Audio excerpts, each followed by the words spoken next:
वर्षभरात पंतप्रधान मोदी यांचं सत्तेतून बाहेर जाणं निश्चित। जागतिक आर्थिक परिस्थितीमुळे मोदींविरोधात वाढता असंतोष हे यामागे मुख्य कारण असेल, राहुल गांधींची भविष्यवाणी। शेतकऱ्यांना डिझेल उपलब्ध करून द्या, शेतकऱ्यांच्या नावाखाली होणाऱ्या साठेबाजीवर लक्ष ठेवा, मुख्यमंत्री फडणवीसांच्या जिल्हाधिकारी आणि विभागीय आयुक्तांना सूचना। देशभरात पेट्रोल डिझेलच्या दरात पुन्हा वाढ, पेट्रोल 87 पैसे तर डिझेल 91 पैशांनी महागलं। 10 दिवसात तिसऱ्यांदा इंधन दर वाढीचा फटका।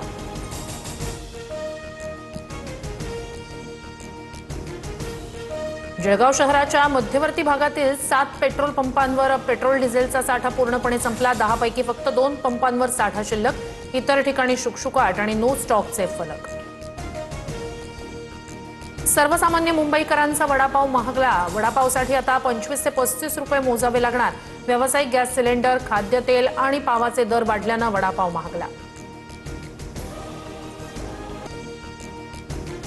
कोकण विधान परिषदेची जागा राष्ट्रवादीला सुटण्याची दाट शक्यता।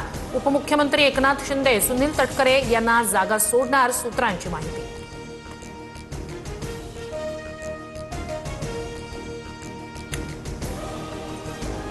रोहित पवार यांचा बारामतीत चौथा जनता दरबार। बारामतीतील आप्पासाहेब पवार सभागृहात नागरिकांच्या भेटीगाठी।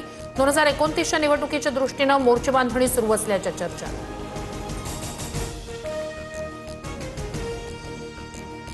कॉकरोच जनता पार्टीचे संस्थापक अभिजित दिपके यांच्या छत्रपती संभाजीनगरमधील घराबाहेर पोलीस सुरक्षा। अभिजित दिपकेला सोशल मीडियावर धमकी दिल्यानंतर पोलिसांचा बंदोबस्त, घरासमोर सीसीटीव्ही कॅमेरेही लावले।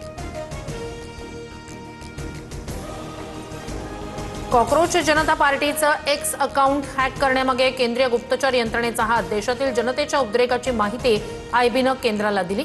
गोपनीय अहवालानंतर पंतप्रधान मोदींनीच अकाउंट हॅक केलं, नाना पटोलेंचा मोठा दावा।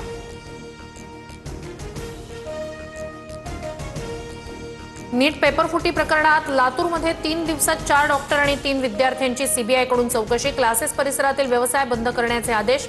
आतापर्यंत 11 जणांना अटक।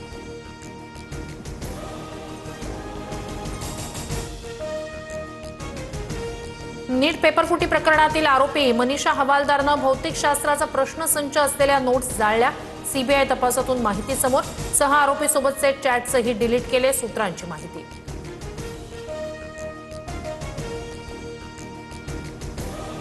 पुण्यातील वारजे भागात शिवराज मोटेगावकरची 51 गुंठे जागा। सामाजिक संस्थेच्या नावानं महामार्गालगत कोट्यवधींची जागा विकत घेतल्याची माहिती। नीट पेपरफुटी प्रकरणी मोटेगावकर सध्या सीबीआयच्या ताब्यात। नाशिक रोडच्या मध्यवर्ती कारागृहातील अधिकाऱ्यांचा आरोपीसोबतच्या पार्टीचा व्हिडिओ समोर। आरोपी गौरव मिश्रा सोबत वरिष्ठ तुरुंग अधिकाऱ्यांची दारू पार्टी। मिश्रा फसवणुकीच्या गुन्ह्यात जामिनावर बाहेर।